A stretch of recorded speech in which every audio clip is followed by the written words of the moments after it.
tires pretty hard on the 1.2. Showing 2.4, 0 to 60, 0 to 100 of 5.4, 650 in the 8th at 108. But a 10.1 is showing on the screen. Now, I don't know how accurate that's going to be at 135, keeping in mind that she was pretty toasty when I made that pass. Went into the tree at about 190 degrees. So, oh goodness. But she felt good, I'll tell you that. And that 1.2 shift might have hurt us a little bit. It kicked out just a little bit on the 1.2. Tires felt like they, did that like 1/8 of a turn. Car shifted just a little bit. Not a big deal. But we're about to find out how she did. Tell you what, car felt strong though.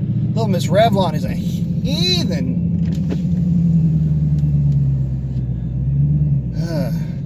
My man, thank you, sir. All right.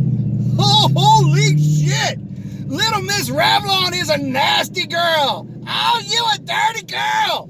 1017 at 135.58 miles an hour. Oh, you dirty girl. 1017 stock boost. Hellcat on a drag pack, 309 gear. Passenger seat, still over here, baby. 1017. Oh, you dirty girl. Ow!